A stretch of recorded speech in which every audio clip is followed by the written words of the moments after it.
Chers amis, bonsoir à tous. Bienvenue dans ce nouveau direct. Nous sommes ce soir en présence de Giorgio Bombassei et allons nous intéresser au groupe Bilderberg. Alors, comme vous l'avez vu aussi dans le titre de la miniature, la question qui va aussi nous intéresser, c'est de distinguer les mythes de la réalité et ce en quoi travaille le groupe Bilderberg et puis peut-être aussi quelles sont les différentes implications dans la politique actuelle, respectivement la géopolitique et même encore, je dirais, dans la gouvernance mondiale.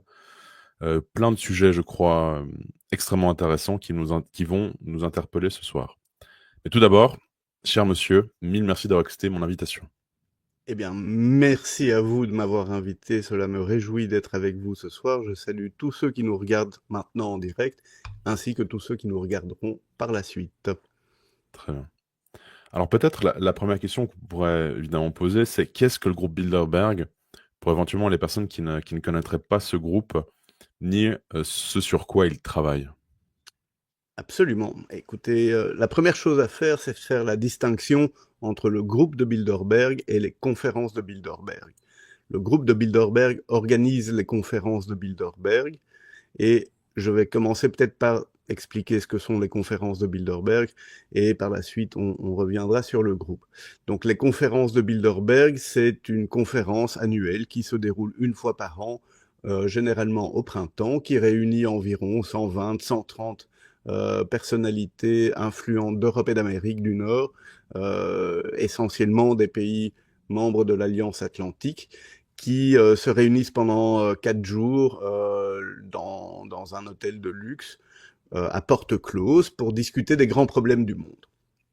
Et donc c'est surtout cette notion de porte close qui suscite l'intérêt et beaucoup de questionnements, ce depuis sa fondation, c'est-à-dire la première conférence a eu lieu en 1954 à Oosterbeek aux Pays-Bas, et dès sa création, dès la première conférence, la presse s'est interrogée sur le fait de pourquoi elle n'avait pas le droit de participer aux conférences ou d'avoir accès à celles-ci.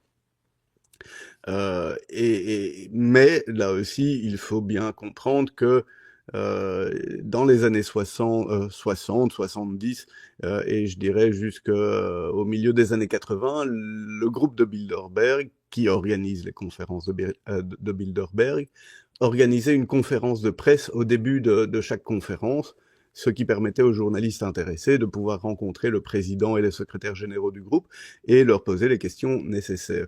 Et ce n'est que vers le milieu des années 80 que le groupe a cessé d'organiser ses conférences de presse et s'est refermé dans une forme de mutisme.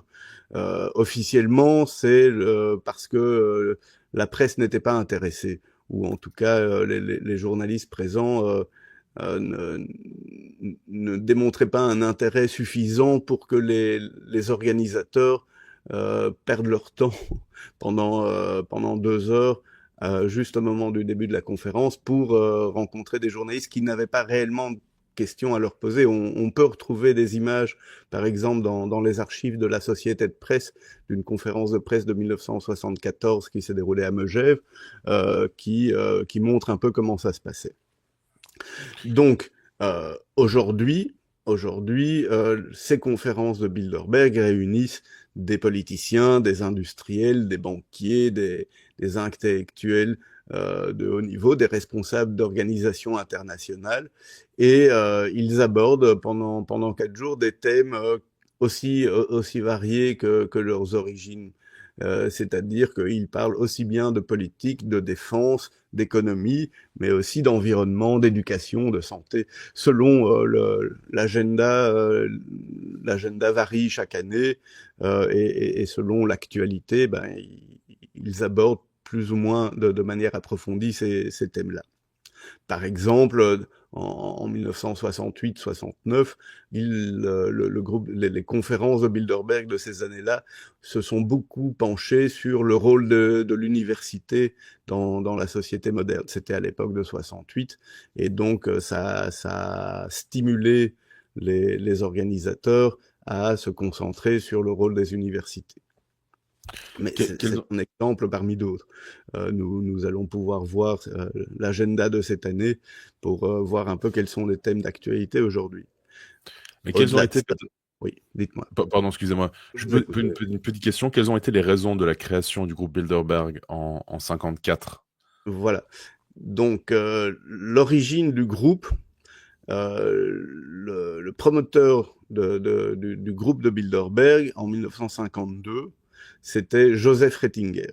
Joseph Rettinger, qui est une personnalité absolument étonnante, qui a marqué le XXe siècle, mais qui a été complètement oublié de l'historiographie. Et pourtant, il a joué un rôle fondamental dans les premiers pas de l'unification européenne et des premiers pas des relations transatlantiques. Euh, Au-delà de ça, après nous pourrons en reparler de Monsieur Rettinger. C'était quelqu'un qui avait pendant la guerre été le conseiller politique du général Sikorski, alors premier ministre en exil polonais en exil à Londres, jusqu'à la mort de Sikorski en 1943. Par la suite, une fois que le général Sikorski est décédé, compte tenu de ses liens pas très, disons, intenses avec son successeur, il a préféré se dédier d'une part à aider l'Angleterre, qui est un pays qu'il a accueilli et qu'il a aidé tout au long de son expérience. Et d'un autre côté, son but, son idéal, depuis qu'il était enfant, c'était l'unification européenne. Pour diverses raisons. La première est qu'il est d'origine polonaise, il est né à Cracovie en 1888, et à l'époque, la Pologne n'existait pas en tant que telle, elle faisait partie de l'Empire austro-hongrois, et lui, son rêve, c'était de voir une Pologne libre et indépendante dans une Europe libre et indépendante et unifiée, face à des menaces comme le communisme qu'il considérait être une menace pour la civilisation occidentale, car il était, même si d'origine juive, il était catholique et il était très croyant. Et nous en avons le témoignage de la part de certains de ses amis qui le définissaient comme tel, comme quelqu'un de très pieux, de très croyant. Et d'un autre côté, des documents aussi historiques qui montrent que lors de la création des premières structures en faveur de l'unification européenne, c'est lui qui, avec Paul Van Zeeland, nous allons en reparler parce que c'est ce binôme-là qui a co-créé le Bilderberg à l'origine. C'est eux qui entretenaient les rapports avec le pape Pie XII, et le pape Pie XII a soutenu avec chaleur le projet d'unification européenne qu'il leur soumettait. Et par exemple, Joseph Rettinger a été le promoteur et le secrétaire général du Congrès de l'Europe à La Haye en 1948, qui a été le premier moment où tous les mouvements pro-européens qui existaient d'avant-guerre ou qui ont été fondés juste après-guerre se sont réunis pour donner vie au mouvement européen, c'est-à-dire une structure commune qui soit chargée de porter ce projet à niveau politique. Et le deuxième congrès de l'Europe s'est déroulé à Rome, sous les auspices du pape Pie XII. Et donc, voilà, ça c'est pour recadrer le personnage. Et il a, juste après-guerre, donc lancé le projet d'unification européenne en travaillant avant tout avec Monsieur Churchill et son beau-fils Duncan Sandys. Ils ont créé le Movement for European United Europe. Et par la suite, avec Paul Van Zeeland, qui était un ancien Premier ministre belge, juste après-guerre, il a créé la Ligue européenne de coopération économique, qui a été la première structure à militer pour la création d'une forme de marché unique, d'une forme de coopération européenne à niveau économique. Euh, Et lui et Paul Van Zeeland, ainsi que toutes les personnes avec qui ils ont travaillé pendant la guerre, ces personnes étaient au plus haut niveau euh, politique pendant la guerre et ils étaient chargés de la définition des politiques d'après-guerre.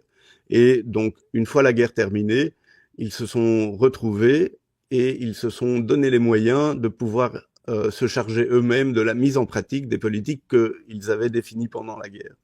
Et le Bilderberg a servi à cela d'une certaine manière. Pourquoi?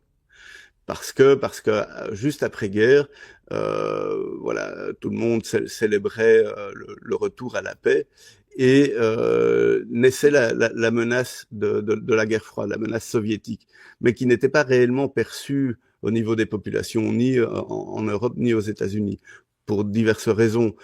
Mais disons que aussi bien pour la haute présence du Parti communiste dans des pays comme la France et l'Italie, après Yalta, les Alliés, notamment les Anglais et les Américains, avaient le souhait de faire en sorte qu'on maintienne le statu quo nécessaire à respecter les accords de Yalta. Ce qui veut dire que la France et l'Italie, où les partis communistes étaient proches d'accéder au pouvoir, devaient être influencés d'une certaine manière pour faire en sorte que cela ne se passe pas. Et pour y arriver, plutôt que de définir des grandes campagnes de propagande pour convaincre les populations à certains choix plutôt que d'autres, ils se sont dit qu'il était plus simple d'identifier dans chaque pays de l'Alliance Atlantique quelques personnalités de haut niveau qui soient proches de leurs idées, de les réunir et utiliser ces personnes pour que eux-mêmes, en cascade, aillent influencer l'opinion publique de leur pays, mais que au niveau du Bilderberg, au niveau des cénacles décisionnels, il s'agissait surtout d'identifier un nombre limité de personnalités qui qu'on influencerait et qui seraient eux amenés à influencer l'opinion publique dans un deuxième moment. Alors, peut-être aussi une question qui est intéressante, c'est qu'en 1954, vous l'avez dit, fondation donc, du groupe Bilderberg. En 71, c'était le VEF, sauf erreur de ma part. Oui. Euh, donc il y a quand même 20 ans d'avance, presque 17 ans d'avance pour le Bilderberg. Je dirais, qu'est-ce qui les distingue, ces deux groupes, et en quoi aussi ils se rejoignent par rapport à leur vision du monde et je dirais leur impact sur les politiques qui sont les politiques actuelles. Chacune des deux organisations a des spécificités propres.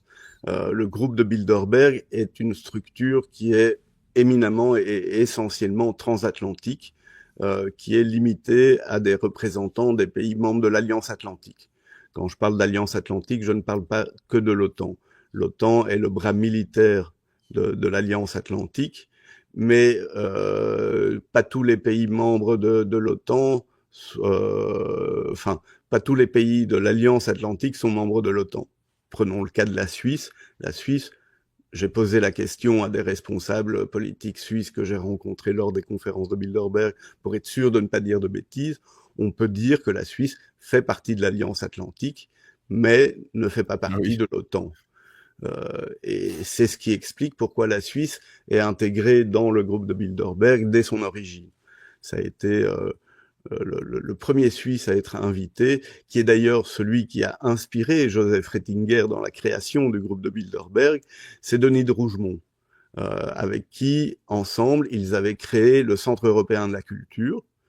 Et Denis de Rougemont était quelqu'un qui avait un esprit foisonnant et qui, en 1950, dans le cadre du mouvement européen, suggère à Ratzinger de créer un lieu de dialogue entre intellectuels européens et américains pour aplanir les divergences entre les uns et les autres et pouvoir renforcer la coopération transatlantique. Ratzinger lui a dit très bonne idée, mais non merci Denis, pas tout de suite, mais c'est pas mal. et il lui a piqué l'idée, et un an après, il l'a réalisé, mais sous la forme du groupe de Bilderberg. Mais c'est Joseph Ratzinger qui a tenu à ce que Denis de Rougemont soit le premier Suisse à participer à la conférence de 1954, dans ses fonctions de président du Centre européen de la culture et de la Fondation européenne de la culture, mais aussi en tant que président, comment s'appelle cette organisation? J'ai un trou maintenant, le Congrès pour la liberté de la pensée, qui était une structure que la CIA avait créée pour réunir les milieux intellectuels dans un front anticommuniste. Et donc c'était quelqu'un qui était très impliqué dans les affaires aussi bien pro-européennes que transatlantiques, et il était un peu la voix du milieu intellectuel. Voilà. Il a beaucoup voyagé à New York. Il y a Énormément. Bien sûr. Après l'introduction de son ouvrage La part du diable, il évoque justement son voyage à New York qui a inspiré cet écrit. Donc je vous rejoins en effet. Je ne le savais pas, mais c'est presque décevant de Denis de Rougemont, franchement. Ça dépend du point de vue, parce que là, on va pouvoir remettre le groupe de Bilderberg dans son cadre historique, sortir un peu des idées reçues et comprendre que c'est une structure qui est éminemment liée à l'Alliance Atlantique, à l'OTAN et aux politiques, aux politiques étrangères, et donc c'est peut-être décevant d'un certain point de vue, mais de l'autre, il a joué un rôle très très important, en tout cas pour donner la voix aux intellectuels et de maintenir une certaine hauteur dans les réflexions. C'est quelqu'un qui, par exemple, on parlait du WEF, mais on va y revenir, mais là on peut parler de la commission trilatérale.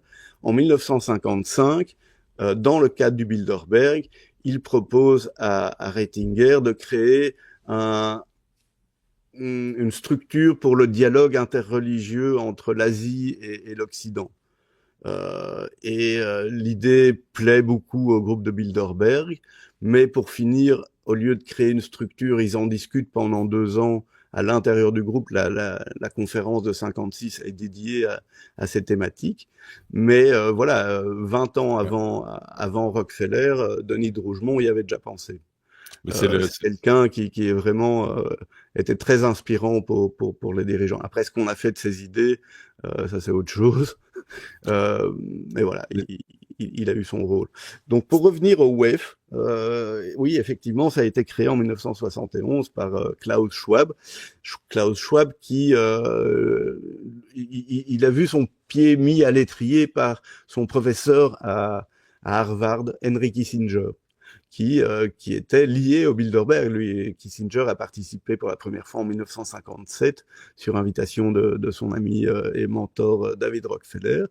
Il a participé encore une ou l'autre fois, mais c'est en 1977, une fois qu'il a quitté ses fonctions de secrétaire d'État, qu'il intègre le comité de directeur du Bilderberg, et depuis 1977, Henry Kissinger a joué un rôle déterminant dans l'histoire du groupe et dans l'influence qu'il a eue dans la définition des politiques transatlantiques.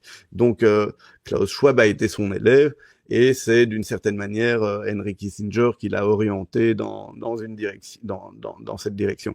La création du symposium de management, parce que ça c'était son premier nom, est en réalité né comme conséquence de discussions qui avaient eu lieu lors des conférences de Bilderberg en 1968, 69, 70, où était née où on avait pris conscience qu'il était utile et opportun de créer un forum qui puisse traiter des questions de management, enfin des questions plus business, et d'une certaine manière, le WEF est né un peu comme une conséquence de ces discussions-là. Monsieur Klaus Schwab est devenu membre du comité de directeur du groupe de Bilderberg dans les années 90, je dirais, au tournant du siècle. Et actuellement, l'actuel président du WEF, Monsieur Borge Brende, est le représentant norvégien au sein du Bilderberg. Donc les liens entre les deux organisations sont intimes et dès l'origine, ceux-ci sont très importants. Évidemment, chaque organisation a ses spécificités et ses objectifs propres. Pour faire une boutade, parce que je reprends des propos qui ont été partagés avec moi notamment par l'ancien président du groupe de Bilderberg, le Belge Étienne Davignon, mais aussi d'autres journalistes ont repris des propos de représentants du Bilderberg. C'est pour eux, on va à Davos pour se divertir et on va à Bilderberg pour travailler. D'ailleurs, l'ancien coprésident du groupe de Bilderberg, le Hollandais Victor Halberstadt, qui était un économiste hollandais très très sérieux et très important, à Davos, il était connu pour organiser les fêtes les plus courues. Et donc voilà, il allait là-bas pour organiser des fêtes. Mais à Bilderberg, on travaille. Et en effet, les conférences durent 4 jours. On commence à 8h30, on termine à 19h30. Et après, dans les moments informels et le soir, on continue à travailler. Le comité directeur du Bilderberg, lors des conférences, se réunit chaque matin avant le petit déjeuner et chaque soir après la conférence. Donc c'est des très très longues journées et tout le monde finit un peu sur les rotules à la fin des conférences. Voilà. Et pour le reste, il suffit de voir qui sont les personnes qui participent à l'un et à l'autre, quels sont les sponsors, quelles sont les idées qui circulent. On peut se rendre compte que voilà, c'est ces deux organisations qui ont énormément de points communs. On l'évoquait aussi hors antenne, il y a quand même une certaine fréquentabilité hein, de la part de ces groupes. Donc là, le groupe qui nous intéresse ce soir, c'est Bilderberg. Les gens qui y siègent, que ce soit ce qu'on appelle au board, hein, au conseil, sont tout à fait fréquentables. Hein. Donc il y a par exemple une personnalité très connue en Suisse hein, qui est Monsieur Hoffmann du groupe Hoffmann-Roche, donc si ce n'est le plus grand groupe pharmaceutique suisse, peut-être avec Novartis notamment. Qu'est-ce qu'on peut dire, mais en général, sur les personnes qui siègent au board et peut-être leur rôle dans l'organisation parce que le titre aussi, on l'a vu de la miniature, c'est entre mythe et réalité. Et je crois que là, il y a aussi beaucoup de personnes qui vont caricaturer de manière générale le Bilderberg en sous-entendant que ce sont des personnes dans des caves très sombres qui complotent, alors que on peut le voir sur leur site internet, notamment, il y a les sujets qui sont évoqués. Donc, si je cite, par exemple, quelques sujets de cette année, il y a les relations transatlantiques, l'Ukraine, l'économie américaine, l'Europe, le Moyen-Orient, l'axe autoritaire, la résilience et la défense de l'innovation, l'intelligence artificielle, la sécurité nationale, la prolifération, comme d'habitude aussi très souvent la géopolitique de l'énergie et des minéraux. Et puis là, un sujet qui avait fait beaucoup de bruit, mais on en reviendra peut-être un peu plus tard, c'est celui des populations et des migrations. Mais peut-être tout d'abord sur le board, la fréquentabilité, et peut-être aussi sur l'importance d'expliquer qu'ils ne complotent pas dans des caves, mais que c'est justement des sommets tout à fait officiels qui orientent les politiques mondiales. Absolument. Et pour cela, on va remonter aux origines, parce que les origines permettent d'éclaircir un peu mieux la nature même du groupe. La question, lorsqu'on analyse une organisation, est toujours de se demander qui l'a fondée, quand, comment et pourquoi, et avec quels moyens. Ça, pour ce qui est du Bilderberg, c'est fondamental parce que ça donne les clés de compréhension que sinon on n'a pas si on le regarde simplement du point de vue actuel. Donc, nous avons dit que l'initiateur était Joseph Ratzinger, qui était une personnalité politique très impliquée dans les affaires de l'Europe et des relations transatlantiques, avec son ami Paul Van Zeeland, ancien Premier ministre et ministre des Affaires étrangères. Et les premières personnes qu'ils impliquent dans dans la création du groupe, ce sont Paul Ray Keynes, qui est à l'époque président d'Unilever, mais qui était aussi le président du groupe de travail néerlandais pour la reconstruction, pour la définition des politiques de reconstruction pendant la guerre, et le prince Bernard des Pays-Bas.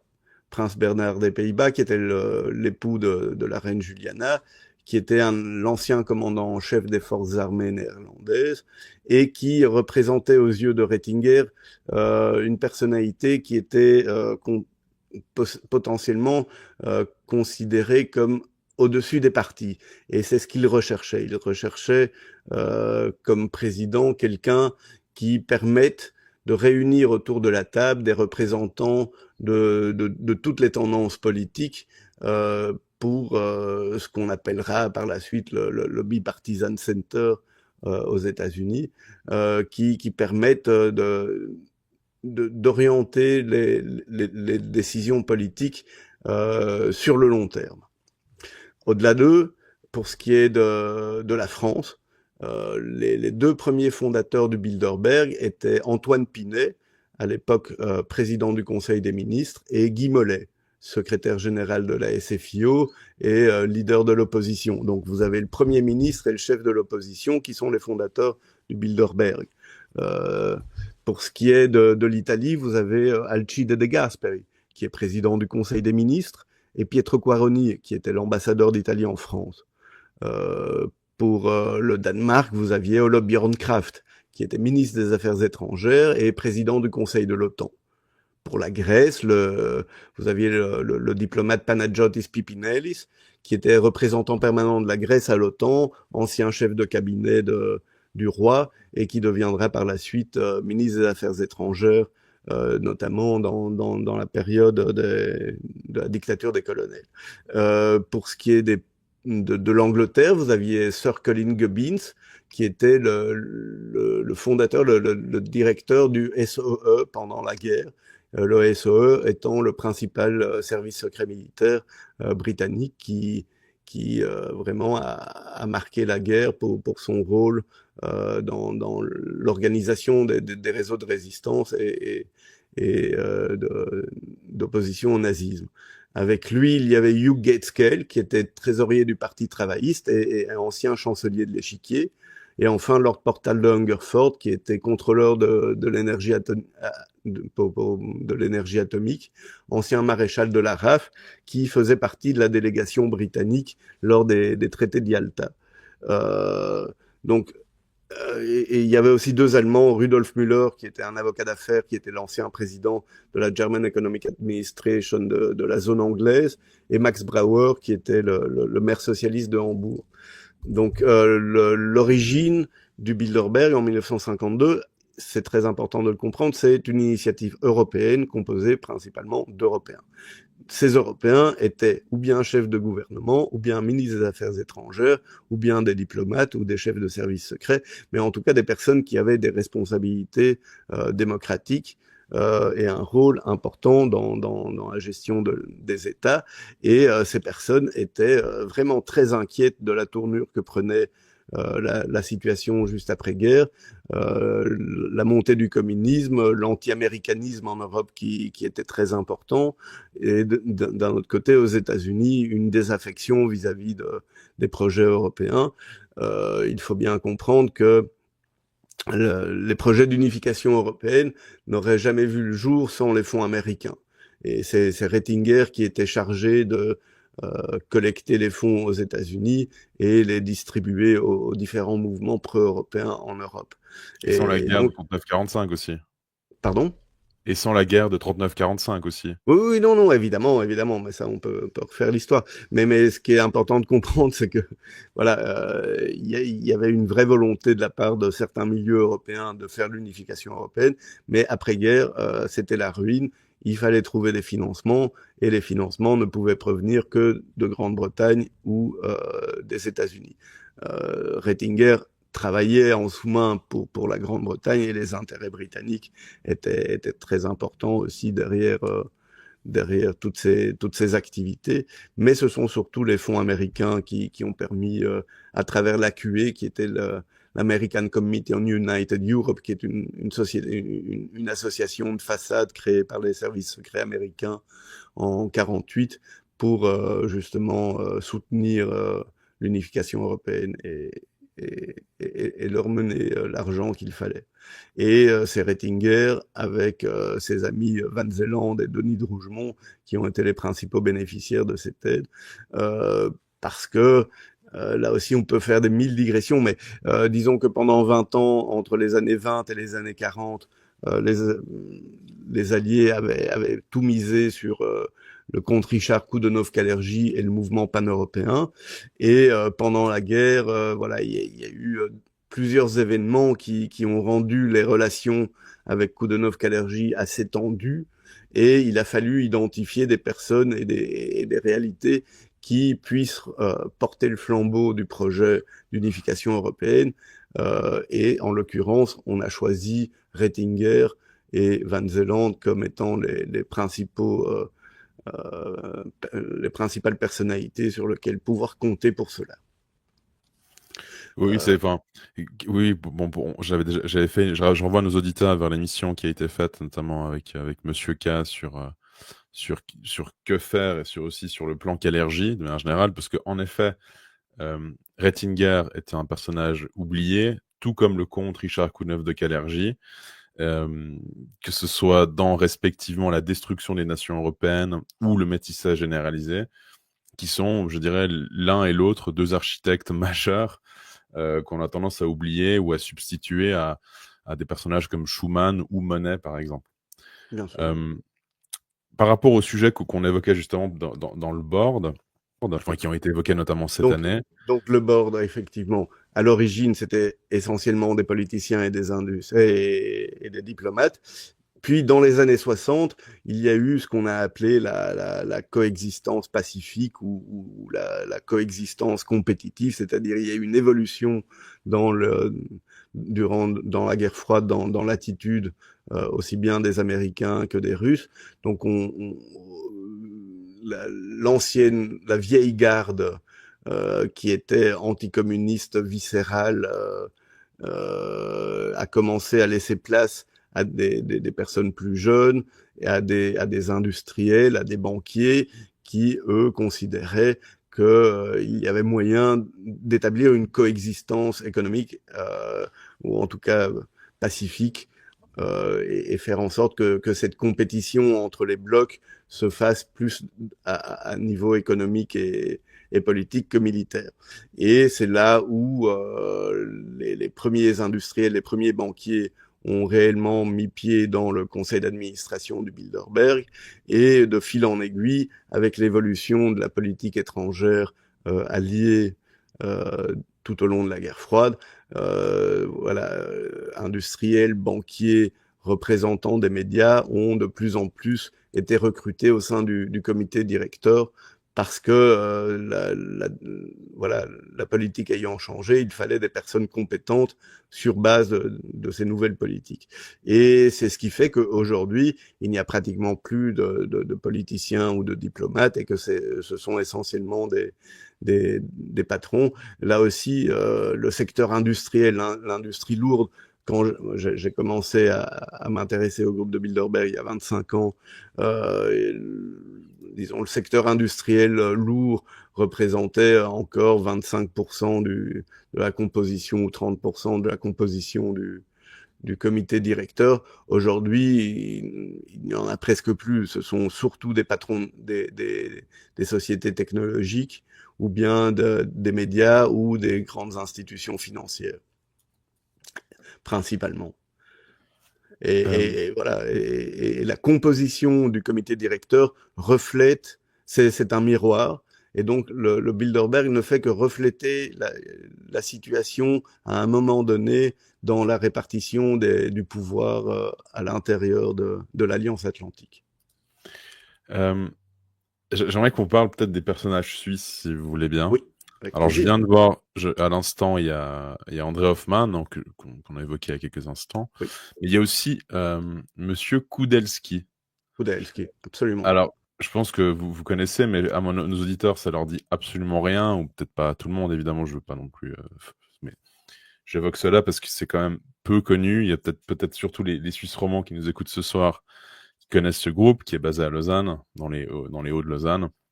Il est un groupe très actif dans la cybersécurité, qui a eu, je crois, une phase assez basse au niveau de son chiffre d'affaires et son développement, mais là, ça a l'air visiblement de nouveau sur l'ascendance, hein, vers le haut.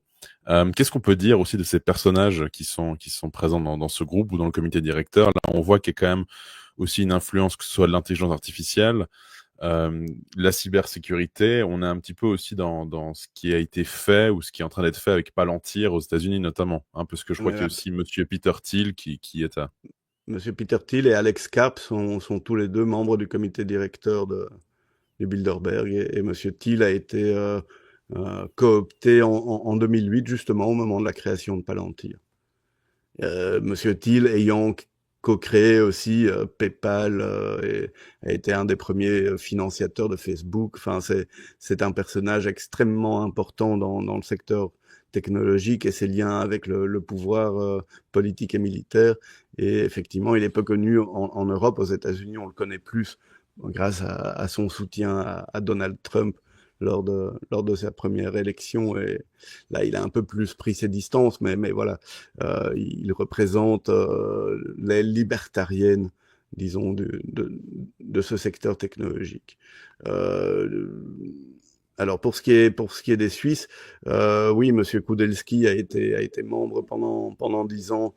Avant lui, effectivement, je ne me souviens plus des noms, mais c'était toujours, ce sont toujours. Alors, il faut bien comprendre que les représentants, les membres du comité directeur du Bilderberg représentent leur pays, c'est-à-dire selon la taille et le poids des pays, chaque pays a un, deux ou plusieurs représentants. Les États-Unis en comptent une dizaine, et des gros pays comme l'Allemagne, la France, l'Angleterre ont 2 représentants, parfois 3, et les petits pays ont un représentant. Et généralement, c'est le comité directeur qui recrute, qui coopte. Mettons, un Suisse démissionne. Ce sont des mandats généralement, on va dire, de 4 ans renouvelables. Généralement, les personnes font 2 mandats et restent 6, 8, 10 ans et puis passent la main. Lorsqu'il est question de passer la main, ils soumettent au comité directeur une liste de 3-4 noms de personnes de son pays qu'ils pensent être capables de reprendre le poste, en comprenant quel est son rôle, c'est-à-dire le rôle de représentant d'un pays membre de l'Alliance Atlantique dans un cénacle qui est un centre de réflexion de l'Alliance Atlantique.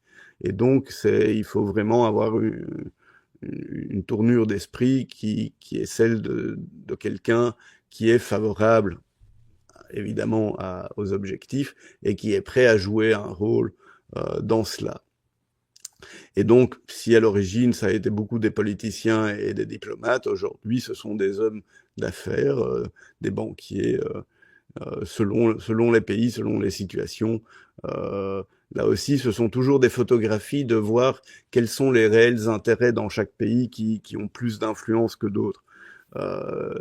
Prenons le cas de la France, on peut se rendre compte que, voilà, au-delà des fonctions que chacun a jouées, il y a eu énormément d'énarques et d'inspecteurs des finances, parce que ce sont des structures qui voilà, on joue un rôle important ou ont joué un rôle important dans le fonctionnement du pouvoir à niveau national. Et donc, voilà, on se coopte les uns les autres.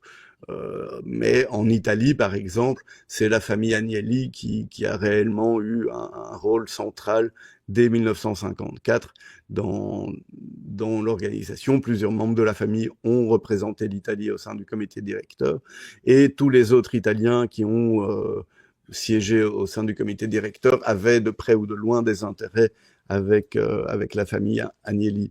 La réunion cette année s'est déroulée à Stockholm, et là c'est la famille Wallenberg qui est la première fortune du pays, qui, depuis 1954, représente la Suède au sein du comité directeur. Donc il s'agit toujours de personnes au sommet de l'État, que ce soit au niveau politique ou économique, qui représentent le pays. Voilà. Alors, avant que nous continuions, j'invite, comme toujours, nos téléspectateurs et auditeurs à aimer, à commenter, à partager, à s'abonner à la chaîne. C'est évidemment très précieux. Je rappelle qu'ils peuvent me rejoindre dans l'espace rejoindre sous la vidéo et sur mon Patreon pour des entrevues et émissions exclusives avec différents auteurs, éditeurs, essayistes. Et puis j'invite aussi nos auditeurs à s'abonner au compte de Giorgio Bombassei, qui sera dans la description et qui est évidemment sur X. Voilà. Et YouTube. Et YouTube. Et YouTube. Et YouTube. Alors, on a évoqué donc la généalogie de ce groupe, on a évoqué le board brièvement, leur plan, leur projet.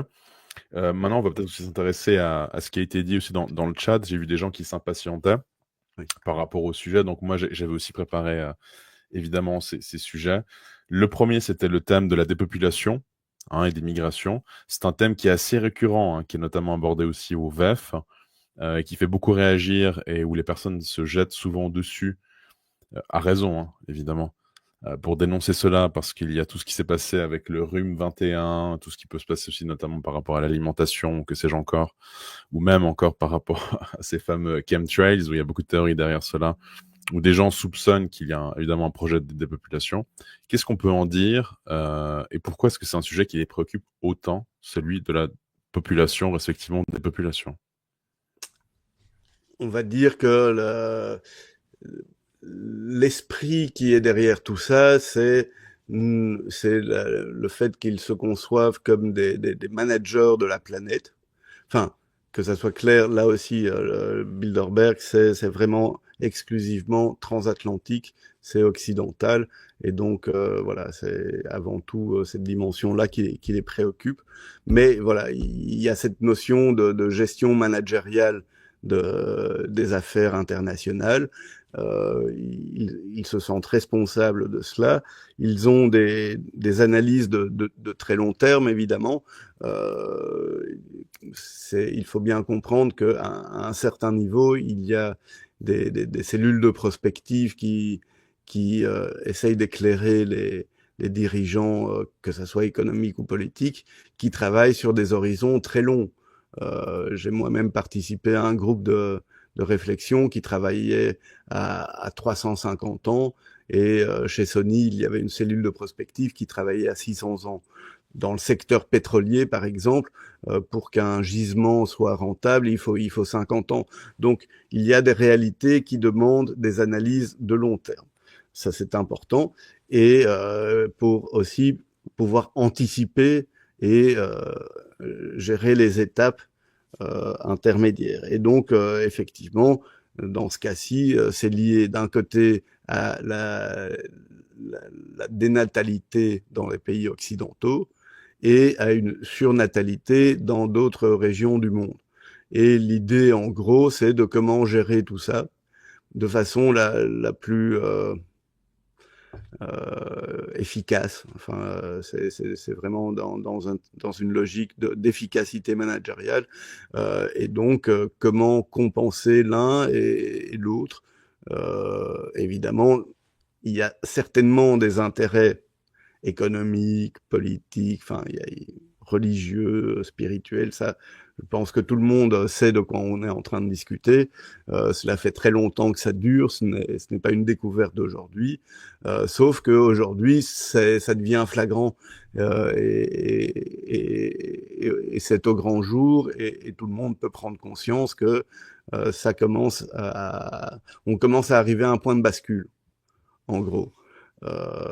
Mais des termes comme dépopulation, ce sont des termes purement techniques, démographiques. Et ce n'est pas un hasard, je pense que la session a été en partie tenue par un démographe français, Monsieur Tout-le-Monde, qui était là et qui a certainement dû éclairer les participants sur ces questions de dénatalité, de surpopulation. Là aussi, Monsieur Tout-le-Monde, vous pouvez trouver des interventions de lui sur YouTube ou ailleurs. Je vous invite à les écouter parce que cela permet aussi, si vous voyez la liste des personnes qui participent, parce que ça s'est rendu public, ainsi que les thèmes abordés, si vous recherchez ce que disent ces personnes durant toute l'année, eh bien, vous aurez des éléments qui vous permettront de comprendre ce qu'ils ont dit à Bilderberg. Parce que, évidemment, lorsqu'ils vont à Bilderberg, ils vont pas tenir un discours différent de ce qu'ils tiennent pendant l'année.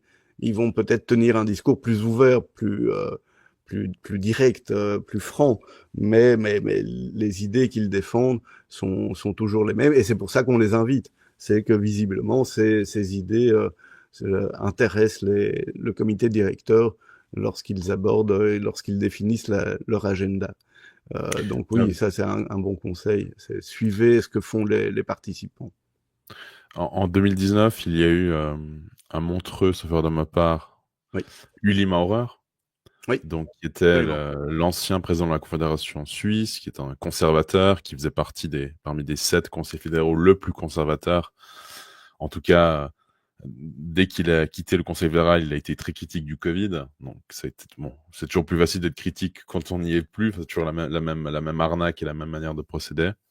Et cette année, donc à Stockholm, il y a eu d'anciens responsables, respectivement anciens premiers ministres français, qui sont Édouard Philippe et Gabriel Attal. Oui. Qu'est-ce qu'on peut dire sur leur visite et pourquoi est-ce qu'il y a des personnes qui sont... Bon, je crois que Gabriel Attal maintenant est encore un rôle de nouveau au gouvernement. Je ne sais plus s'il est secrétaire Il général ou est, chose comme ça. il est leader du parti présidentiel à l'Assemblée, je pense. Voilà. Bon, Chef de- mineur par rapport en tout cas à son rôle en tant que Premier ministre. Pourquoi est-ce qu'il y a des personnes qui ne sont plus directement en fonction qui y assistent? Et je dirais en quoi cela peut ensuite infuser dans la politique française, parce qu'on parle à l'instant de la dépopulation, etc., mais il y a justement, il y a quelques jours, quelques semaines, la fameuse loi sur l'euthanasie qui a été votée en France. Alors, je pense pas qu'on puisse directement faire la généalogie avec le groupe Bilderberg, plutôt que la maçonnerie. Peut-être même au final que la maçonnerie, c'est aussi le groupe Bilderberg et que tout est lié. Ça, je pense que c'est aussi une piste à explorer. Mais en effet, qu'est-ce qu'on peut dire sur le fait qu'il y a eu Gabriel Attal et Édouard Philippe, notamment à la dernière édition Mais du groupe Bilderberg? Gabriel Attal avait déjà été invité en 2023 et Monsieur Philippe lui a participé en 2016, 2023, 2024 et c'était sa 4e participation. Euh, alors, le groupe de Bilderberg se conçoit un peu comme un chasseur de tête voilà, ils aiment bien identifier des personnes qui ont le potentiel pour un jour occuper des postes et donc pour les initier aux arcanes du pouvoir international, pour leur permettre de nouer des liens qui leur seront utiles le jour venu, ils les invitent et après c'est une opportunité qui leur est offerte de se faire remarquer. Et puis selon la, la sensibilité de chaque personne, ils adhèrent ou pas à certaines idées, à certains courants, et donc ou bien voilà, ils bénéficient de ces courants ascensionnels et font carrière par la suite et ils obtiennent les soutiens nécessaires, ou bien ils décident de ne pas jouer cette carte-là et donc voilà, généralement ils ne sont pas réinvités et certains, disons que leur carrière, il a fallu qu'ils la réorientent. Euh, tout, tout est possible. C'est une opportunité qui est offerte à beaucoup de jeunes pour se faire remarquer et après c'est à chacun d'eux de décider dans quelle direction aller. Pour cela, il y a un journaliste italien, Stefano Feltri, qui a participé pour la 3e fois cette année à la conférence. Et à la fin de chaque conférence, il écrit un petit article où il résume en quelques lignes ce qu'il a vécu et l'état d'esprit des participants. Voilà, il ne révèle rien des discussions, mais c'est toujours éclairant pour comprendre l'état d'esprit. Et dans celui qui vient de publier sur son blog juste après la conférence de Copenhague, il y a une phrase que j'aimerais bien vous citer parce que elle permet de comprendre de quoi on parle. Celle-ci dit ceci. De nombreux participants au Bilderberg ont certainement la capacité d'influencer les événements. Attendez, parce que là, je viens évidemment de fermer. Ont la capacité d'influencer les événements dans leur sphère d'action respective, mais le simple fait de voir autant de protagonistes réunis dans la même salle pendant 3 jours montre plus clairement qu'il existe également des forces plus profondes qui définissent le périmètre dans lequel les individus et les États peuvent agir et exercer une influence.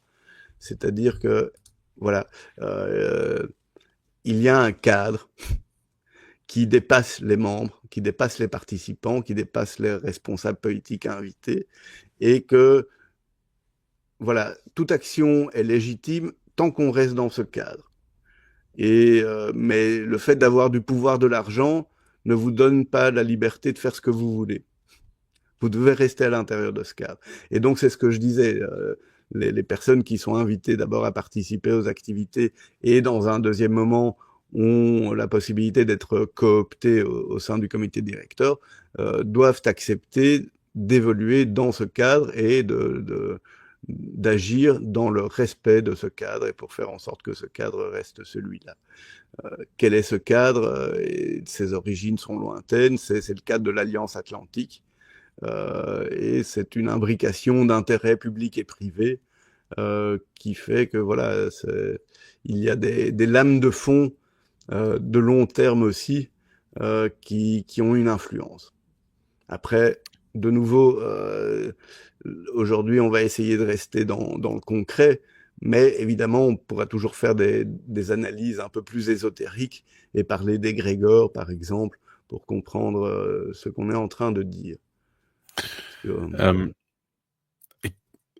La figure forte du VEF, c'est Klaus Schwab.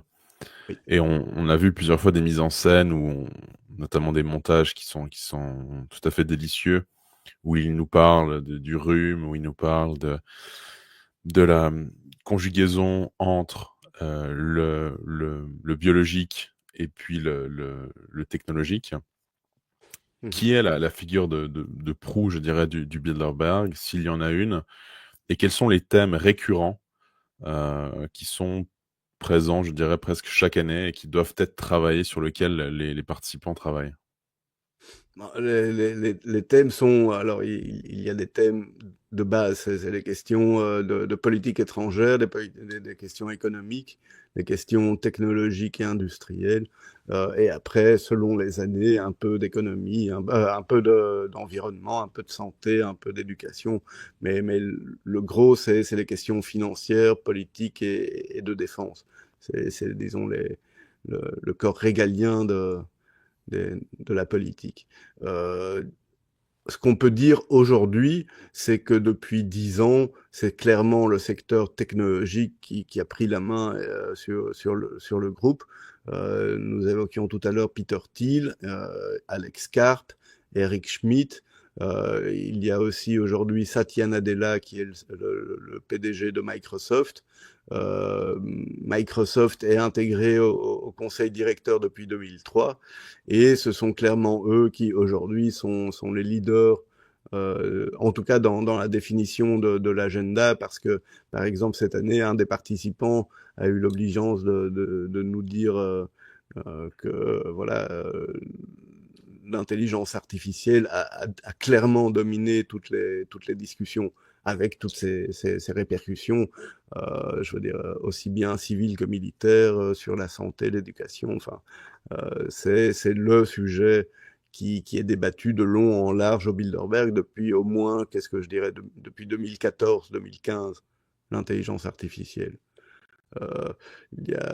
C'était Alain Juppé qui, à la fin de la réunion de 2015, un journaliste lui a posé la question de ce qu'il avait marqué lors de la conférence, et il a dit c'était la session sur l'intelligence artificielle où voilà, ils se sont demandé, ils ont réfléchi à sur le lien entre est-ce que l'intelligence artificielle pourra ressentir des émotions et de comment elle pourra gérer les relations des êtres humains lorsqu'elle rentrera en contact avec eux. Ça, c'était en 2015. Et depuis lors, voilà, c'est des sujets abordés, mais dans le profond, avec le meilleur de ce qui se fait en termes de recherche. C'est-à-dire que c'est ce qui est très intéressant avec le groupe de Bilderberg, c'est pour ça que je vous invite à vous y intéresser, c'est ces personnes très influentes, lorsqu'ils abordent des sujets, ils invitent toujours les personnes qui sont à la pointe dans ces domaines, parce qu'ils veulent savoir vraiment qu'est-ce qui se fait de mieux et entendre ce que ces personnes leaders dans leur secteur ont à dire dans ce domaine. Et donc, pour ce qui est de la partie technologique et intelligence artificielle, on a vu passer depuis 15 ans toutes les personnalités de ce secteur l'une après l'autre voilà, qui sont totalement intégrées dans le dialogue, dans la réflexion et éventuellement dans la définition d'étapes suivantes à suivre. Parce que le groupe de Bilderberg officiellement ne prend pas de décision et les conférences servent simplement à débattre de ces questions. Il n'y a pas de décision, il n'y a pas de peu de follow-up débat. ou quoi que ce soit. Oui et non, parce que les archives du groupe qui sont accessibles au public, hein, il faut, là aussi j'oubliais de vous le dire, mais les archives du Bilderberg sont disponibles au public aux archives nationales néerlandaises. Simplement, elles sont couvertes par le secret pour les 50 dernières années. Donc aujourd'hui, vous avez accès à tout ce qui est la période 52-74, et chaque année, ils ouvrent un dossier de l'année de 50 ans plus tôt. Mais donc, dans l'analyse des archives du groupe, il apparaît clairement que voilà, c'est une fabrique d'initiatives. C'est là où on évoquait tout à l'heure Denis de Rougemont qui avait des bonnes idées et que l'idée, c'est de dire ces idées, au lieu de nous les mettre en pratique, on va les donner à d'autres personnes et à d'autres structures pour que ces personnes et ces structures les mettent en pratique sans devoir forcément expliquer l'origine de l'idée. C'est-à-dire, d'autres les réaliseront, mais le lien avec le Bilderberg ne sera pas apparent. C'est un peu ce que nous disions tout à l'heure sur le WEF. Il y a eu des discussions et 2 ans après, quelqu'un à l'extérieur décide d'organiser une structure qui correspond aux attentes émises lors de ces discussions précédentes. Oui, mais pour revenir sur Denis de Rougemont, enfin, c'est pas pour prendre sa défense non plus, parce que c'est un écrivain que j'aime bien, mais il y avait toute je dirais, des intellectuels qui étaient proches aussi de ce qui s'appelle désormais l'ONU, pour justement ce fédéralisme européen et qui étaient conquis par ces idées d'après-guerre. C'est Rettinger qui est vraiment le père de tout ça, parce que lui-même, il se destinait, il rêvait d'être écrivain. Et c'était quelqu'un de profondément génial, parce que à 21 ans, je pense, il a obtenu son doctorat ès-lettres à la Sorbonne, qui était un record absolu. Et il fréquentait tout le milieu intellectuel parisien grâce à sa cousine Misia Certes, qui l'a introduit dans, au tout Paris. Mais il était un grand ami, par exemple, de André Gide. Et Rettinger a écrit un livre qui s'appelait Les Souffleurs, et il l'a soumis à André Gide pour lui demander son avis, en s'attendant à ce que André Gide trouve ça formidable et l'applaudisse et l'embrasse sur les 2 joues. Seulement, André Gide lui a dit Joseph, ouais, c'est pas mal. Mais en gros, non, il y a trop à refaire. Tu seras jamais un écrivain. Je suis désolé de te le dire comme ça, brûle pour point, mais voilà, désolé. Et donc Rettinger le prend très très mal. Il est frustré parce que voilà, c'est son rêve qui s'écroule et que ça soit son ami André Gide qui l'enterre comme ça. Voilà, il l'a très très mal pris, son amour propre. Et c'est là où il dit bon, ben si c'est ça, je vais faire de la politique. Mais si Gide avait trouvé son livre formidable, peut-être Ratzinger aurait eu un tout autre parcours. Mais voilà, c'est lui qui était ami des grands écrivains, qui était un littéraire absolu. C'est pour ça qu'il a tenu à nouer des liens avec Rougemont et avec tous les intellectuels d'Europe et d'Amérique. Et c'est lui qui a tenu à ce que les intellectuels aient un rôle à jouer dans la définition des politiques d'après-guerre. C'est une fois que Ratzinger est mort que les intellectuels ont été un peu mis de côté. Ou mieux, on a gardé que ceux qui étaient politiquement compatibles. Mais voilà, et c'était des grands esprits qui avaient Oui. une vision. Oui, aujourd'hui, on a du mal à comprendre parce qu'on n'a malheureusement plus des esprits aussi, oui, aussi libres. Il y a une question qui revient souvent, notamment avec Pierre Hillard, que je salue et que je recevrai samedi prochain. La question qui revient souvent, c'est celle aussi de l'impuissance. Hein, parce que très souvent, lors d'exposés, que ce soit le vôtre à l'instant, celui de Pierre Hillard, eh bien, ça déroule au niveau des informations, il y a un côté historique, il y a aussi le programme, ce qui se passe. C'est souvent plutôt négatif comme nouvelle, il faut quand même l'avouer. Qu'est-ce qu'on peut faire de manière générale pour essayer de lutter de manière individuelle ou à notre échelle à ce genre de conférences qui sont quand même transnationales, comme on aime le dire, extrêmement puissantes, avec beaucoup d'argent, avec aussi des projets qui sont quand même soutenus un peu partout, notamment Palantir. On se sent quand même assez impuissant face à un système comme Palantir. Qu'est-ce qu'on peut faire voilà, à une modeste échelle? Plein de choses, plein de choses. D'abord, moi, j'aimerais bien faire la distinction entre les personnes et les organisations. C'est-à-dire que pour moi, une organisation est neutre. Ça dépend de qui la compose et de ce qu'on en fait. Je veux dire, le Bilderberg, effectivement, avec des personnes comme Peter Thiel ou Alex Carr, Palantir, ça tendanciellement, ça ira dans une certaine direction. Avec d'autres personnes, ça irait peut-être dans une autre direction. Et donc là aussi, c'est de réussir à faire passer des messages selon quoi on s'attend à ce que ça soit un type de personne plutôt qu'une autre qui en fasse partie. Et ça, il y a moyen de le faire savoir directement ou indirectement, je veux dire. Et au-delà de ça, pour ce qui est des thèmes traités aussi, la même chose. Il y a moyen d'influencer le processus de décision de manière directe ou indirecte avec très peu de moyens. Très humblement, dans mon petit niveau, moi j'ai commencé il y a 20 ans à me rendre sur les lieux des conférences de Bilderberg pour constater de quoi il s'agissait. Avec le temps, voilà,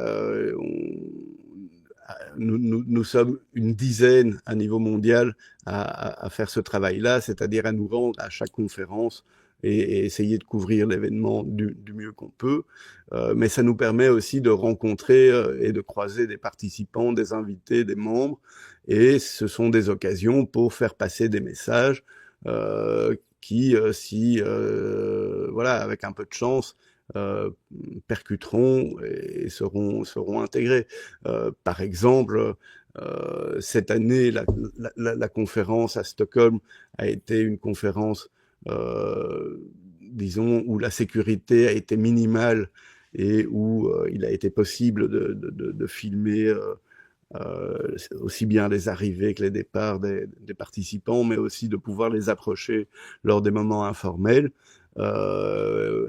Je sais que ce choix a été fait parce qu'ils ont tenu en considération des remarques que nous avions faites dans les années précédentes, où lorsque les services de sécurité étaient plus stricts, nous n'avions moyen de voir absolument rien et de ne rencontrer personne. Et voilà. Et il y a une compréhension qu'il y a une nécessité de plus de transparence, de plus d'ouverture, tout en respectant la nécessité de respecter le cadre de grande discrétion pour permettre aux participants de se parler librement. Pourquoi est-ce que c'est important cela? Il faut bien comprendre, le Bilderberg n'est pas un pouvoir monolithique.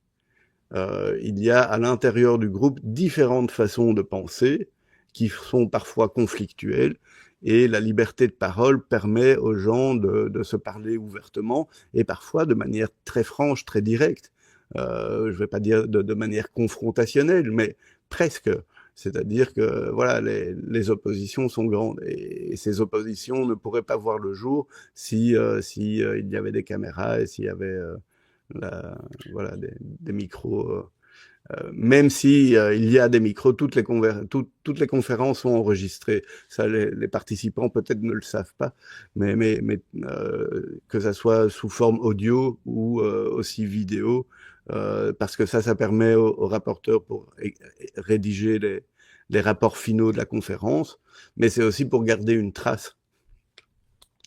Et voilà, c'est le off the record, c'est pour le peuple. Voilà, ouais, exactement. Mais la question aussi qui je trouve un petit peu aussi, peut-être qui paraîtra bébête pour certains, mais quel est l'intérêt de se rencontrer en fait en présentiel dans différentes villes d'Europe, alors que au vu de ce que eux promeuvent, c'est-à-dire la digitalisation, le déracinement, pourquoi ne pas faire des conférences en ligne, tout simplement des Teams ou des appels qui sont en fait tout à fait hors caméra, hors théâtre, parce que là, il y a aussi une forme de théâtralité et une forme de secret ou de faux secret qui est un petit peu entretenu, ce mythe, pour qu'il y ait un peu Oui, toutes les spéculations possibles et imaginables qui se absolument, fassent. absolument. Ça, c'est le mythe est entretenu, y compris par l'organisation, bien sûr, qui en profite énormément. C'est ce qui lui permet en 2025 de continuer à évoluer dans l'indifférence générale. Euh, mais parce que c'est institutionnalisé, parce qu'il en est ainsi depuis 71 ans, et qu'il n'y a pas de raison que ça change. Et pour eux, c'est très important de se rencontrer. C'est un peu comme les fêtes de Noël. Vous pouvez dire, est-ce que vous voulez faire des fêtes de Noël par Teams ou vous préférez les faire ensemble? Ben non, on les fait ensemble, on se retrouve, c'est la fête. C'est le noyau dur, parce que là aussi, il faut comprendre que lors d'une conférence de Bilderberg, il y a la moitié des participants sont des habitués, l'autre moitié, c'est des personnes qui sont invitées occasionnellement pour une conférence. D'ailleurs, les personnes qui sont invitées la première fois sont tenues à se taire, sauf si on leur donne la parole. Mais la première année, on est prié de se taire et d'écouter. C'est important. Et certains participants ne le comprennent pas. Par exemple, c'était Margaret Thatcher, quand elle a été invitée, elle n'a pas compris, elle a protesté et elle n'a plus été réinvitée. Mais donc voilà, avant tout un petit groupe d'amis qui aiment beaucoup se retrouver. C'est important pour eux de se retrouver, et parce que certaines discussions, il faut être présent. Je veux dire, c'est très important. Il faut bien comprendre que, euh, comment dire, le langage, c'est 30% de la communication. Après, il y a tout le reste. Et donc, le non-verbal est important. Voilà, c'est important d'être ensemble. C'est important de se voir. C'est important d'être groupé pour discuter des grands problèmes comme cela. Et ça permet oui, d'approfondir. C'est surtout les moments informels qui servent à solidifier aussi les liens entre les partenaires de l'Alliance Atlantique. Et c'est important. Il faut bien comprendre que c'est important. Après, évidemment, on peut ne pas être d'accord aujourd'hui. C'est lié à certaines personnes qui représentent certaines idées, certains intérêts qui ont malheureusement pris le dessus par rapport au bien commun, et où la limite entre intérêt privé et intérêt public a disparu, et on ne sait plus très bien ce qu'ils défendent. Mais je répète, à l'origine, lorsque vous aviez principalement des ministres des Affaires étrangères, des chefs de gouvernement, etc., s'ils ont créé le groupe, c'était avant tout dans un souci de défense du bien commun, et pas pour défendre des intérêts privés. Ça, c'est venu après. Il semblerait aussi qu'il y ait les présidents américains qui boudent un petit peu cette conférence. Enfin, Non, ils ne on boudent n'a pas pas, du on tout. n'a pas C'est vu. simplement ils ne peuvent pas y participer. C'est-à-dire que les, les réunions sont discrètes pour ne pas dire secrètes, et l'agenda des présidents américains est public. Et donc le fait qu'ils y aillent, ils sont obligés de dire qu'ils sont allés et qu'ils y vont, et ça a attiré l'attention de la presse. C'est pour ça que Mais beaucoup Trump va au VEF, hein. oui, Trump ou Poutine, par exemple, mais se rendent au VEF, hein. parce que le WEF n'est pas secret. Le WEF est connu, ils ont un bureau, ils ont un site internet, ils publient les rapports. Enfin, le Bilderberg, si on en parle, c'est parce qu'il y a essentiellement 10 personnes comme moi qui, depuis 25 ans, faisons ce qu'il faut pour faire en sorte que l'opinion connaisse l'existence du Bilderberg. Quand j'ai commencé, euh, on était peut-être voilà, quelques dizaines à savoir de quoi il s'agissait. Et sur Internet, c'était avant Google et avant YouTube. Il fallait arriver à la 15e page de Alta Vista ou de Yahoo pour trouver éventuellement une trace du Bilderberg. C'était extrêmement rare de tomber sur une information ou sur quelqu'un qui sache de quoi on parle. Donc aujourd'hui, oui, effectivement, tout le monde a entendu parler du Bilderberg. Mais ça, c'est un peu grâce à des personnes comme moi voilà, qui travaillons dans l'ombre pour faire en sorte. Dans l'ombre parce qu'on est un peu invisibilisé, parce que évidemment la presse nationale, enfin les grands médias internationaux se gardent d'en parler. Euh, je m'en suis plaint par exemple à plusieurs reprises sur X sur le fait que Reuters n'a jamais publié un seul article sur le Bilderberg. Ils viennent de le faire il y a 3 jours. Reuters a écrit son premier article sur le Bilderberg 71 ans après sa création. Et donc voilà, ça prend Oui, bah beaucoup de là, temps pour réussir à faire percoler et à créer les conditions pour que l'information, ils perdent le contrôle de l'information. Après, il faut réorienter cette information d'une manière ou d'une autre. Mais j'ai fait voilà. le test à l'instant avec. Bon, moi, je suis sur Google, hein. En Suisse, j'ai mis Bilderberg recherche. Et en effet, je suis tombé sur des articles. Il y a 2 articles de 2025. Et sinon, ce ne sont que des articles de 2019. Donc, respectivement, par rapport à la conférence qui avait eu lieu à Montreux. Ouais. Donc, on voit en effet que c'est assez discret. Et ça dépend vraiment de pays à pays, c'est-à-dire des pays comme la Exact. Suisse et comme la Suède qui ont une tradition plutôt de transparence libérale, etc. La presse nationale aussi, oui, mais en Suisse, la presse nationale, la TSR a couvert le Bilderberg. J'ai été moi-même interviewé et on a ouvert le téléjournal Oui. avec Darius Rochebain, ce qui à l'époque était extraordinaire. Je veux dire, en 2011, c'était en 2011 à Saint-Moritz. Il y a eu après en 2019. Mais voilà, Ouais. ou en Suède aussi, la presse nationale s'est beaucoup penchée sur cette réunion. Dans d'autres pays, à part la presse locale de la ville où se déroule la conférence, personne n'en parle. Et lorsqu'on est dehors pour couvrir l'événement, on est entre nous. Et non, mais c'est Oui, non, effarant. mais je comprends. Bah, c'est Moi, un petit peu comme le noachisme pour les catholiques, c'est-à-dire que les catholiques ont très très peu ou vraiment aux marges connaissance ou compréhension du problème par rapport au noachisme. Et peut-être que respectivement, par rapport à la politique actuelle, les gens s'intéressent plutôt aux retraites ou encore maintenant peut-être à l'immigration et en fait n'en ont cure du sujet qui est au-dessus en fait, qui est celui du Bilderberg notamment.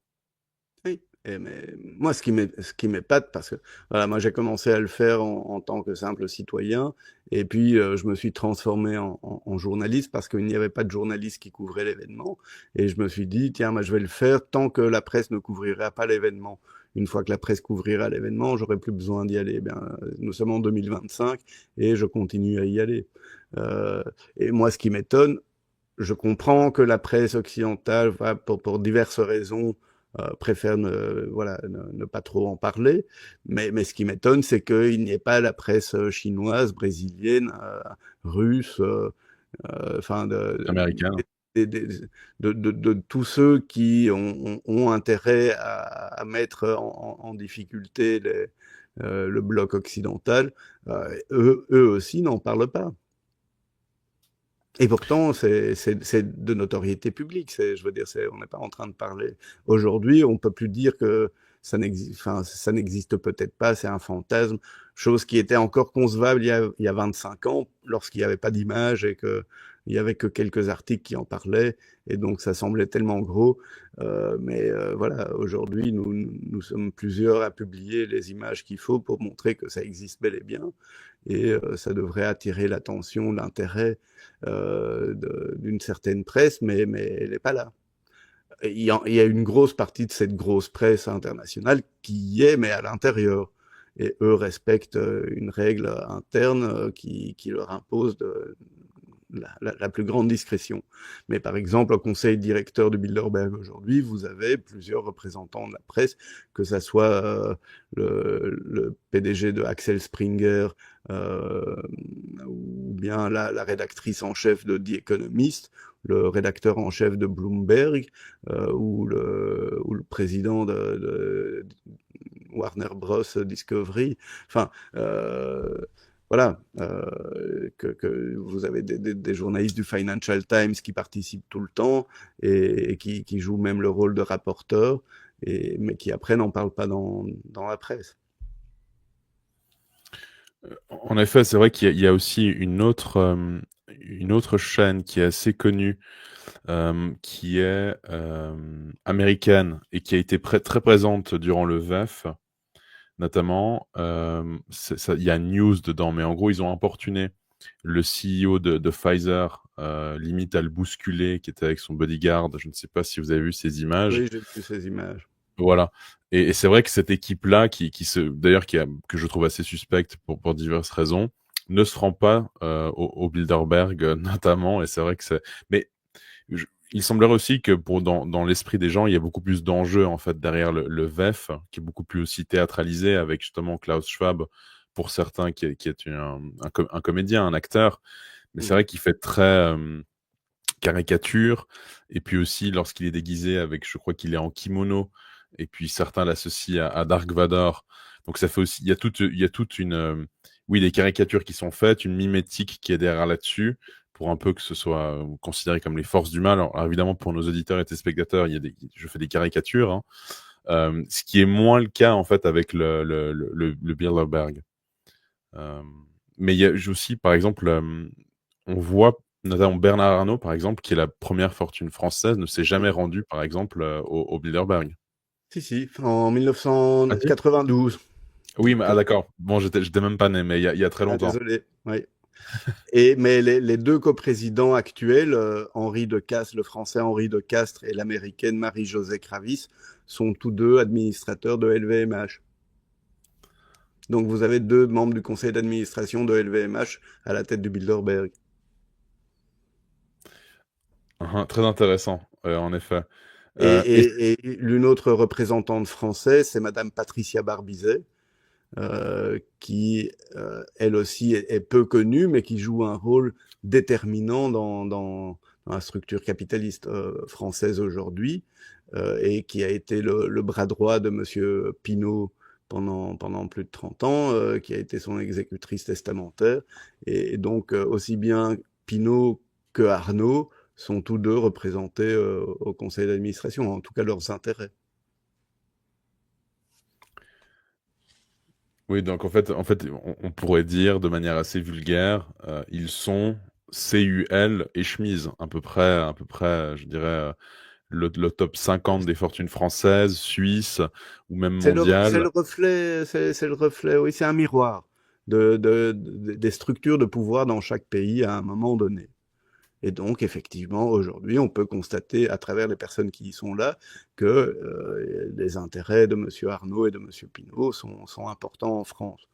Je pense que là, il n'y a rien de neuf sous le soleil. Qu'en Italie, ça soit les Agnelli ou en Suède, ça soit les Wallenberg. Voilà, ce n'est que le reflet d'une réalité donnée. Ce qui est intéressant, c'est lorsqu'il y a des changements, et pour voir un peu comment ces changements se répercutent à l'intérieur de l'organisation, ou inversement. Oui, c'est quand même C'est très vraiment un mafieux miroir. comme C'est système. Et donc, c'est intéressant de l'étudier pour voir un peu à un moment donné euh, qui est aux affaires, qui est in, qui est out. Voilà. Après, on va gentiment conclure. Est-ce qu'un personnage comme Musk, par exemple, s'est déjà rendu au Bilderberg? Lui ne s'est jamais rendu, non. Et je ne pense qu'il n'a jamais été invité, mais tous ses amis y sont. Oui, bien Tous, sûr. tous ses partenaires d'affaires plus ou moins directs, comme Monsieur Thiel, je veux dire, c'est avec Peter Thiel qu'ils ont créé ChatGPT. PayPal. Et ça, c'est oui, ça c'est Sam Altman. Oui, ChatGPT, C'est la même le équipe. patron de LinkedIn, l'ancien CEO de Monsieur Hoffman, l'ancien CEO de PayPal, qui est devenu le fondateur de LinkedIn, a participé pendant 10 ans et tout le monde est là. Monsieur Musk n'y a jamais participé. Certains, voilà, certains ne participent jamais, mais ça ne veut pas dire qu'ils ne sont pas informés de ce qui s'y passe. Oui, c'est la fameuse PayPal Mafia.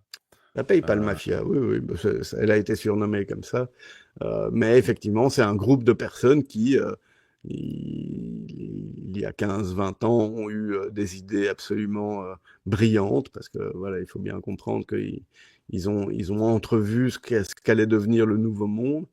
Et en créant PayPal, voilà, ils ont pris le contrôle de la banque d'une certaine manière. Et donc, voilà, ce sont eux qui pour finir, ont réellement développé ce qu'on appelle la Silicon Valley, enfin le secteur des techs. voilà, on les voit à l'écran justement à l'instant, comme ça on va voir un petit peu aussi la fine équipe. Mais en effet, c'est assez incroyable de voir à quel point, en fait, tout ce qui concerne les techs, à l'exception éventuellement du groupe Meta, fait partie de la PayPal Mafia. Oui. Après, dans chaque organisation, il faut aller voir le conseil d'administration qui fait partie du conseil d'administration. Parce qu'il arrive aussi de retrouver d'autres membres du Bilderberg dans les conseils d'administration. Oui, là, ça ajoute quand même un petit peu de l'eau au moulin de l'impuissance, hein, puisqu'on voit en effet encore plus qu'ils sont tous un petit peu, enfin même beaucoup, connectés, entremêlés, ils se tiennent. Mhm. Oui, c'est assez inquiétant. S'il y a éventuellement des questions dans le chat qui sont évidemment en lien avec notre discussion de ce soir, n'hésitez pas à les poser. J'invite encore une fois nos auditeurs et téléspectateurs à aimer, à commenter, à partager, à s'abonner à la chaîne. Et bien sûr, je rappelle que tous les liens vers les différents réseaux sociaux de Giorgio Bombassei sont dans la description, que ce soit sa chaîne YouTube ou son profil X. Voilà. Donc, on vous laisse quelques secondes pour clavarder quelque chose si vous avez éventuellement une question ou remarque. Voilà. Moi, je vous Euh, donnerai peut-être un autre élément de réflexion. Donc, le comité directeur, qu'on appelle le groupe de Bilderberg, organise chaque année une conférence par an, qui est la conférence de Bilderberg, mais il se réunit à d'autres occasions. Par exemple, il y a une réunion du comité directeur à l'automne qui réunit les membres du comité directeur, plus quelques invités spécifiquement invités pour discuter des thèmes qui serviront à définir l'agenda de la réunion suivante, etc. Mais c'est aussi lors de cette réunion-là que sont prises les décisions concernant l'organisation, concernant les finances, concernant la composition du comité directeur. Et donc ces réunions-là, ce sont des réunions d'une cinquantaine de personnes qui durent 2 jours et demi, qui sont beaucoup plus petites, mais c'est dans ce cadre-là qu'éventuellement des décisions sont prises. Le comité directeur de Bilderberg travaille toute l'année. oui, Bilderberg, ce n'est pas qu'une conférence 4 jours. C'est comme un parti politique. Un parti politique ne se réduit pas à son université d'été pendant 4 jours. Il travaille toute l'année. Il y a un bureau politique et qui travaille constamment. Et Bilderberg, c'est la même chose. On focalise l'attention sur la conférence, mais ça, c'est une façon de détourner l'attention sur son action permanente. oui, en effet. Alors, est-ce qu'on sait où aura lieu la prochaine conférence du Bilderberg? Alors, Le groupe de Bilderberg, généralement, n'informe le public que la veille, et non, depuis 4 ans, le jour même du début de la conférence. Et donc, c'est très, très difficile de savoir en avance où et quand ça va se passer. Ça, c'est notre travail à nous d'enquête qui nous permet de découvrir ou pas là où ça se passe. Par exemple, en 2022, Chaud. nous n'avons pas réussi à le savoir et le secrétariat du Bilderberg m'a informé le jour du début de la conférence pour me dire ah mais la conférence est en train de commencer maintenant à Washington. Et merci, comme ça vous êtes certain que je serai pas là. Et par hasard, il y avait un de nos amis journalistes qui était présent à Washington ce jour-là, par miracle. Et donc, lui a passé 4 jours tout seul devant cet hôtel, le Mandarin Oriental, à couvrir l'événement, mais tout seul. Ça m'est arrivé aussi. Euh, et donc, ça, c'est vraiment notre travail d'enquête pour réussir à savoir en avance où et quand va se dérouler la prochaine conférence. Là, pour l'instant, je ne peux rien vous dire parce que voilà, la conférence vient de se terminer maintenant. Ça, c'est notre travail à partir de maintenant, c'est de nous concentrer sur la prochaine. Dès que j'aurai peut-être des informations, je vous tiendrai au courant, comme je le fais à chaque fois que je le peux. En tout cas, ça m'est déjà arrivé, oui, à plusieurs reprises d'identifier où et quand allait se dérouler la conférence et de rendre ça public. Généralement, quand tout va bien, c'est 1 mois ou 2 mois avant qu'on a une confirmation définitive. Ok, alors oui, bah, ça explique aussi pourquoi il y avait. Bah, je crois que c'est Rebel News, maintenant le nom me revient. Ça explique aussi pourquoi il y a peut-être moins de suivi. Parce qu'en effet, si le lieu est Ah, donné en ah non, fait non, le ça, jour c'est même. clairement, vous ne recevez pas un carton d'invitation. Non, non, c'est Ouais, un vrai travail d'enquête. Enfin, s'il pouvait, ça se passerait dans le silence le plus total. en effet. Alors, nous arrivons au terme de cette émission. Cher monsieur, mille merci encore une fois d'avoir Et accepté mon invitation. merci à vous, j'ai été charmé de passer ce moment en votre compagnie. J'espère que je ne vous ai pas trop ennuyé. Non, non, pas du tout. Alors, j'invite nos auditeurs, comme toujours, à aimer, à commenter, à partager, à s'abonner à la chaîne. Je rappelle aussi, encore une fois, une dernière fois, que pour suivre le travail de notre invité de ce soir, Jojo Bombassei, vous pouvez vous rendre dans la description pour s'abonner à sa chaîne YouTube ou à son profil X. Moi, je vous donne rendez-vous pour une semaine assez chargée avec mercredi une revue d'actualité, vendredi François Bousquet, samedi Pierre Hillard et puis dimanche l'émission Aux 4 vérités où, entre autres, je pense que nous aborderons ce sujet, mais pas que. Voilà. Mille merci, je vous dis haut les cœurs, que Dieu vous garde et à très vite pour une prochaine émission.